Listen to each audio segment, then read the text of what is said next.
And I also quickly wanted to show you what you need to do for your pattern in order to be able to sew a perfect coat. So there are, for the lining pieces, I already have my outer fabric pieces corrected. I did all of the adjustments, and then now it's time to make the facings, the linings, and so on, the pocket as well. So the first thing that I wanted to start with is the back piece, because there up here will be a neck facing, back neck facing. So just ignore all of the different sizes. I am just using the S right here, as this is my base size basically. I'm copying it out just because then I will be able to work with it, and then I will grade the pattern separately from the back piece. So what I want right here is 4 centimeters shoulder width. That's just my go-to right here. Everything, like every neck piece that I am doing, has a 4 centimeter shoulder width. There are 2 ways that you can do it. Either you do it like this, so you measure it right here, or you just simply do it differently, which is way easier, which is you copy this out and then go on objects, path, and then this, which is changing the paths, I don't know what it's called in English, but put it to 4 centimeters, and this automatically creates a path that is offset 4 centimeters or whatever you put in there to the original path. And now you can just go ahead and mark the pattern right here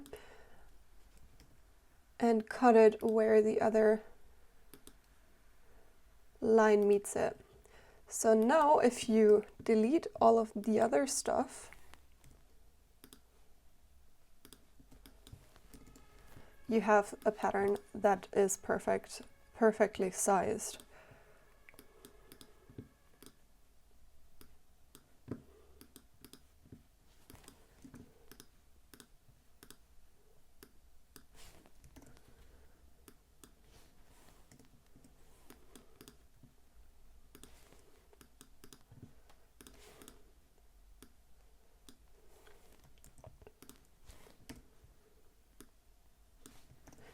Just like that. That's the thing that we need for the back piece, and then the rest will be lining. So what we're going to do for this is copy out another time the back piece, lay it right on top of our neck facing, and then cut the path right where the neck facing meets the back piece. Delete the upper portion, and then we want to copy this path right here.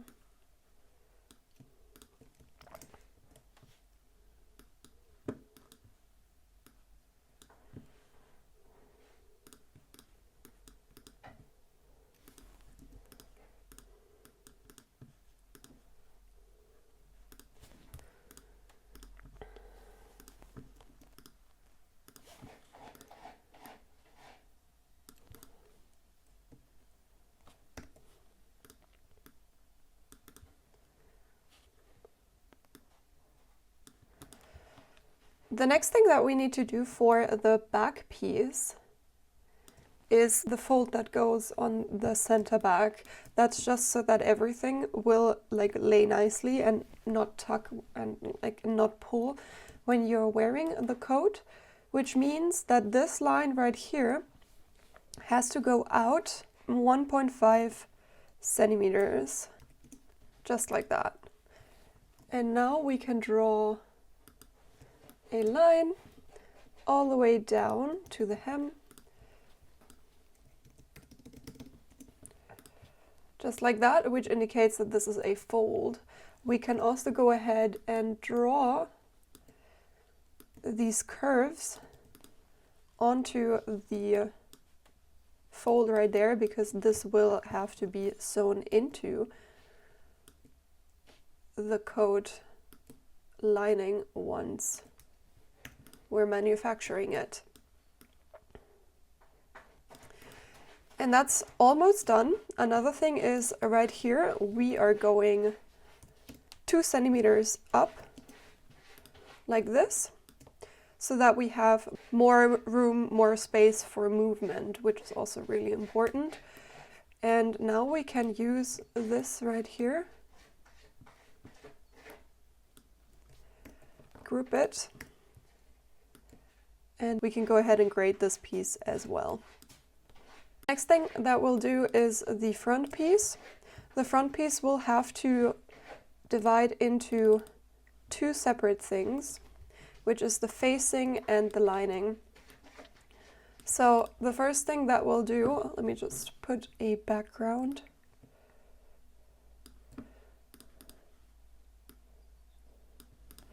So the first thing that we'll do is think about what we want to do.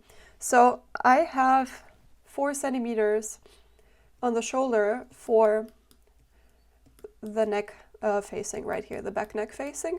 So I also want a facing that is 4 centimeters right there.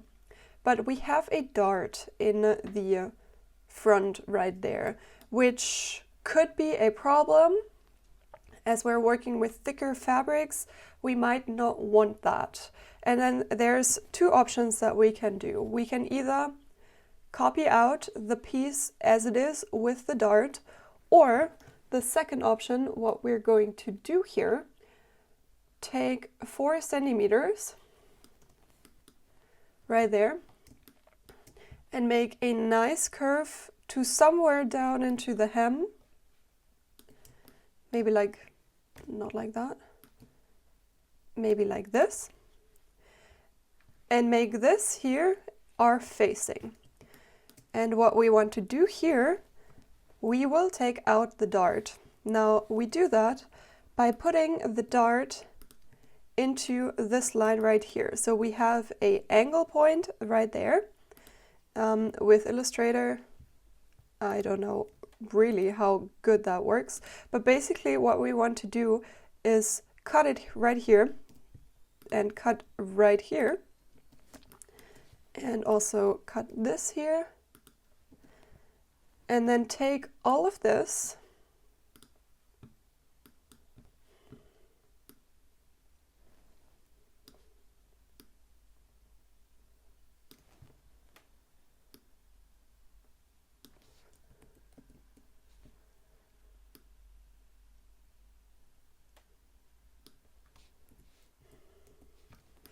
and as you can see right here, what this does basically is opening a dart right there.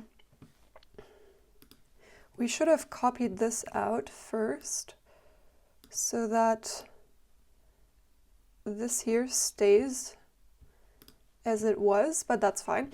So this is what it looks like basically. And the thing is, since we have this curve right here, which is sewn to the lining, this dart of like 1 centimeter or whatever this is, here 1 centimeter, does not matter. So we can basically go ahead and form a curve that goes smoothly into the curve that we drew.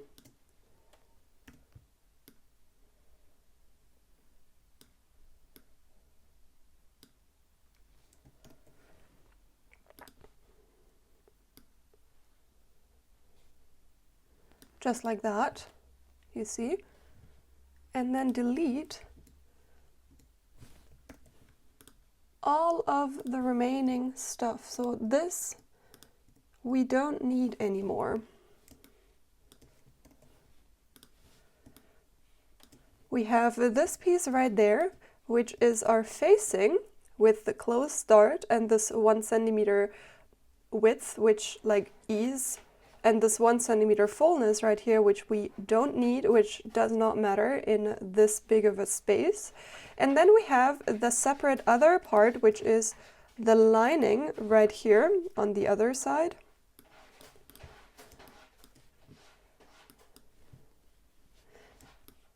Where we also do exactly the same as we did to our back piece. So we first of all want to copy this out completely. So we want this to be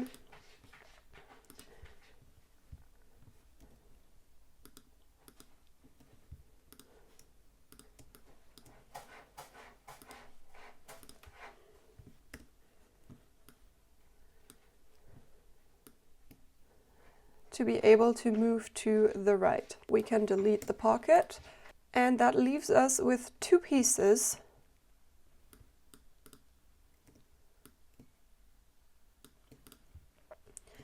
We're going to do this in just a second. We're finishing off our lining first of all with going 2 centimeters up again, just as we did for our back piece.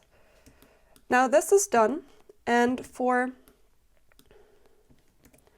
the facing, so this part right here, we have to do a little bit more.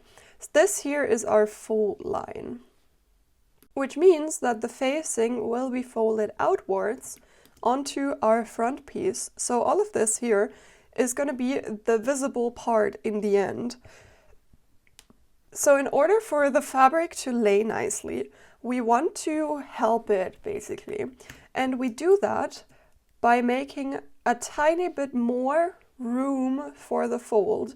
Now if you think about it, a fold with 2 layers has 2 curves like this, but one curve has more fabric than the inner curve.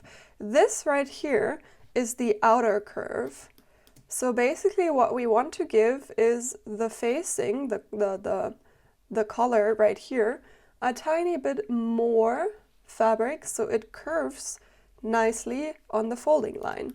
So we are taking our curve right here and do the same as we did with the other, with the neck piece.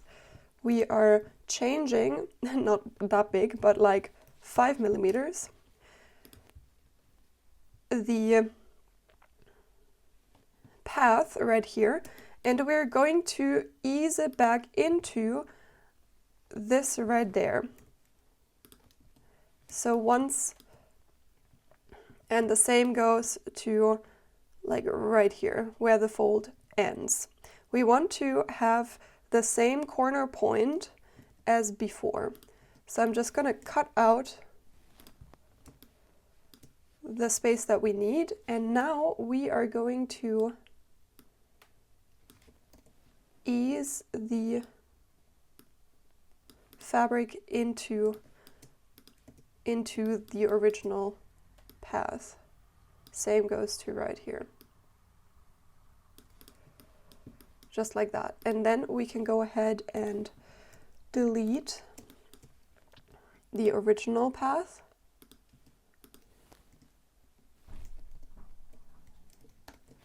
Just like that. And just drag out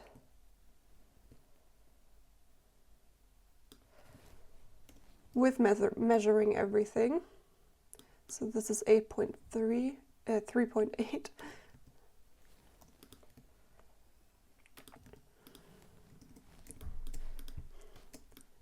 And then also make sure that it's still like one piece. This is just specific to if you're working with Illustrator. Don't worry about that if you're not.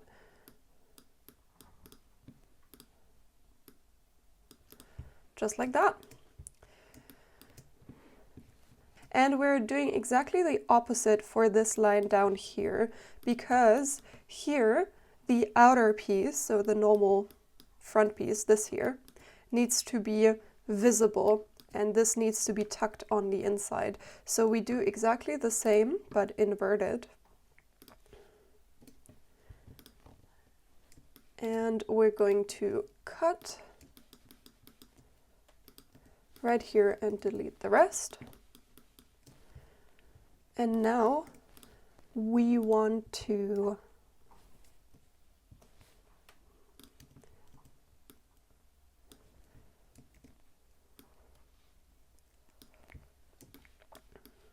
have a nice curve just like that, and we're going to take it all the way down to the hem, cut out the hem,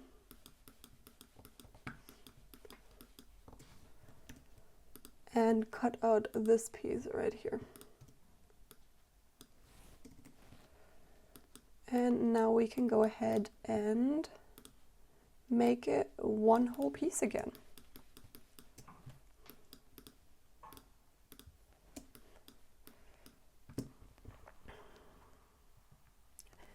And that's it for the facing and the front lining.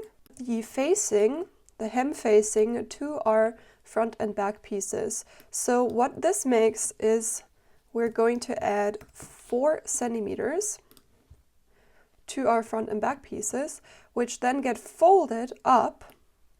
So we'll have the front and back piece stop about here, which just means that we don't need an extra pattern piece for our facings, basically.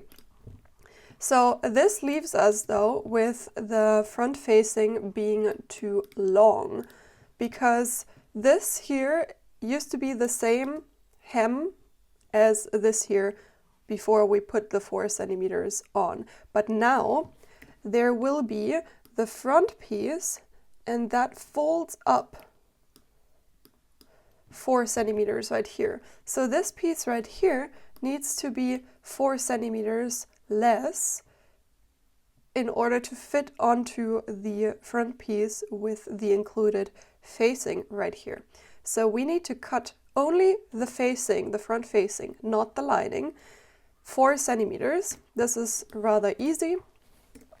We can just do the same as we did a bunch of other times, 40 centimeters, and there you have a parallel line to your hem. Now the reason why we don't do that with our lining is just because we want the lining to fall over the edge of our facing, our hem facing. So if you imagine this is our front piece with the facing being folded up. Now on the other side, our lining comes in here and it will also fold up just like this. Here is the stitching line. And this here, this and this is the 4 centimeters more length of our lining that we currently have in our piece.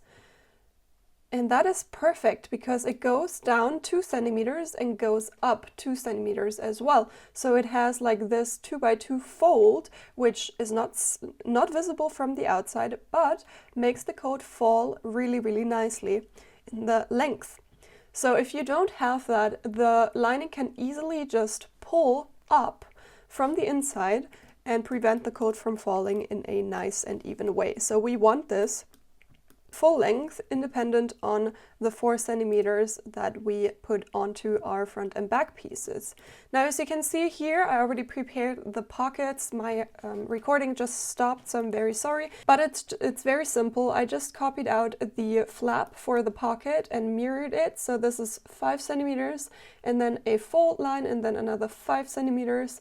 So this just gets folded in half and this makes this flap right here. And then I just painted on the pocket itself, copied it out, closed it off right here, and that's our pocket piece.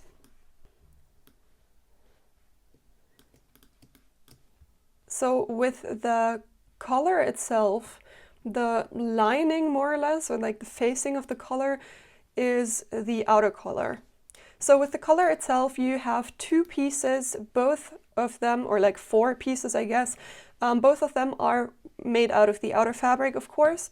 And one is the outer collar, one is the inner collar. The outer collar is sewn onto the inside of your coat, but it folds outside. That's why it's the outer collar. And this typically is the bigger one. So you want to have your collar, and then you want to have your outer collar, which you want to make 5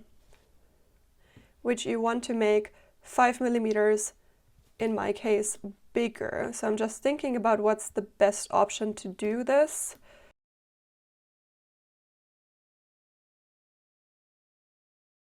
And it keeps it marked. So technically, I can group these and then put them in a different layer, lock that layer and delete these. And then I have the collar that is 5 millimeters bigger. And then the last thing that I do is actually undo this for the lower line, just like that. And then we can move these ones back into place.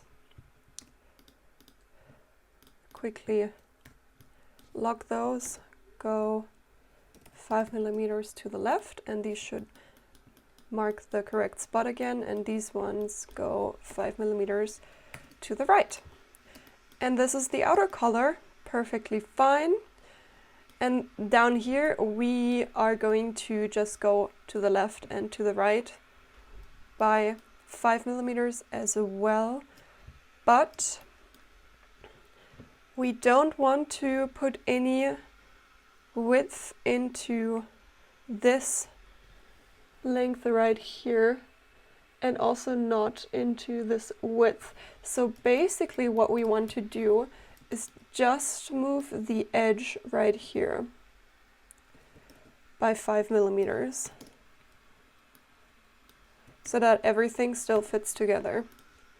So this line fits still together with this line, but we didn't change anything of this line, so this still needs to be the same length as it was. Okay.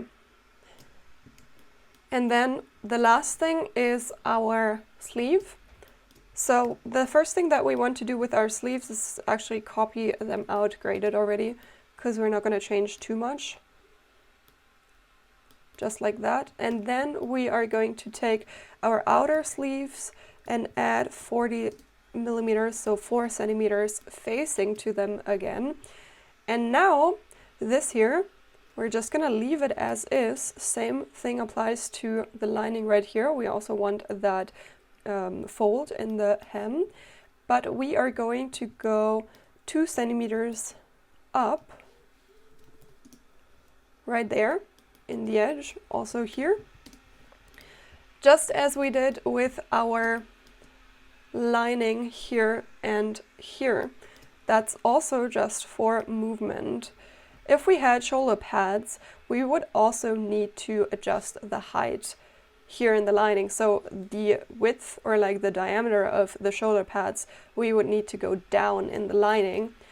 But we don't have shoulder pads because it's a sloped shoulder, and you usually don't put pads in there, as it would make a really weird edge like on the side of your arm, which is why we are going to skip that step. And with that, we are done with the different pattern pieces of our coat.